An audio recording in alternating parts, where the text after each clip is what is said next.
esses dois são denominados AB. Então, quando você tem maior AB, maior a sua profundidade de investigação e menor a sua resolução.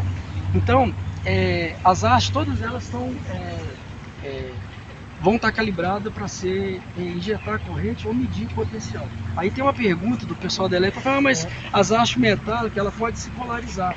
Se a gente fosse usar um equipamento só com esses quatro aqui, um equipamento que não tem os recursos desse de fazer frequência, a gente teria que usar nos eletrodos de corrente as hastes metálicas, como essas aqui. Nos eletrodos de potencial, a gente usa um eletrodo, que é um eletrodo não polarizável. É um eletrodo de cerâmica com solução, que ele não polariza, que é o caso desses aqui. Esses aqui polarizam. Mas aqui, como a gente está fazendo um arranjo multi-eletrodos, o equipamento tem um recurso de frequência. Esse circuito aqui, ó, C1, C2, que na teoria é AB, e esse aqui chama MN.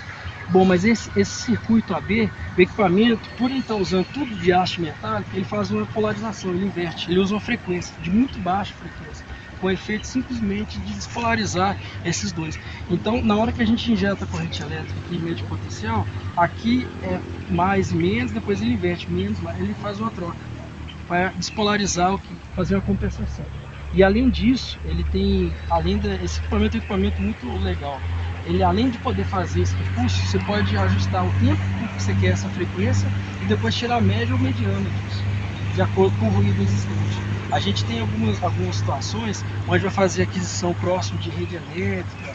Por exemplo, uma coisa que dá muito ruído nele, além de cabo elétrico, uma interferência artificial, fluxo de água subterrâneo, que é um ruído natural. Isso aí ele mede, mas isso é outra desculpa, SP, potencial espontâneo. Então o fluxo de água subterrâneo aqui pode gerar ruído nele. Então a gente tem esse recurso para minimizar esses ruídos externos. E como que passa essas informações? Depois que termina a aquisição, a gente tem nesse mesmo conector aqui, a gente conecta um laptop, pluga no computador e ele descarrega os dados. Aí vai aparecer um dado cru, onde a gente insere a topografia, processa e a partir daí faz a interpretação. Correlaciona com sondagem, correlaciona com informações geológicas, faz algumas correlações. Tá, agora aqui você tem uma linha, então no final você vai ter um dado 2D, né? Um dado 2D, perfeito. Aí se você colocar outra linha, como o Marcos estava falando, A gente começa a partir para 3D. Mais outra Perfeito. paralela, mais outra você gera um dado 3D, você pode gerar interpolar esses dados e gerar uma figura. Sim, a gente vai ver um exemplo disso. Tá. Pode, desculpa. Na geologia de petróleo eles inventaram agora 4D.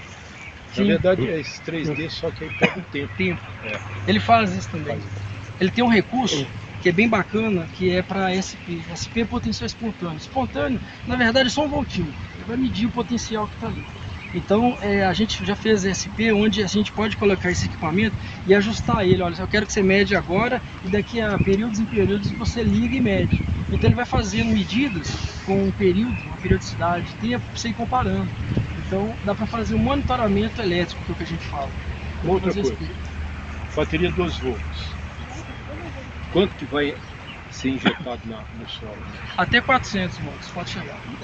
Devido a qual equipamento que vai fazer isso? Aqui dentro tem um conversor, que a bateria, apesar dela ser corrente contínua, aqui também é corrente contínua. Só que ele alterna, igual a gente falou. A bateria, a gente está usando aqui uma bateria, que é o que ele pede, bateria de pelo menos 60 Ah de carga.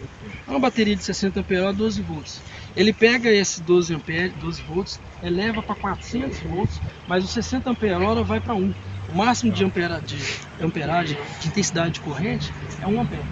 Geralmente a gente não usa 1 ampere, não precisa disso. Algumas aquisições, esse equipamento, ele pode medir o SP, a resistividade, que é o que a gente vai fazer aqui, e o IP, que é a polarização induzida. A polarização induzida, ela precisa de uma intensidade de corrente maior. Então, no caso de IP, aí sim você precisa de uma carga maior. A gente costuma usar mais de uma bateria em paralelo quando é IP. Tem um outro equipamento que não tem tanto recurso quanto esse que a gente tem lá, que a gente pode usar ou 2 baterias em paralelo ou a gente conecta um gerador.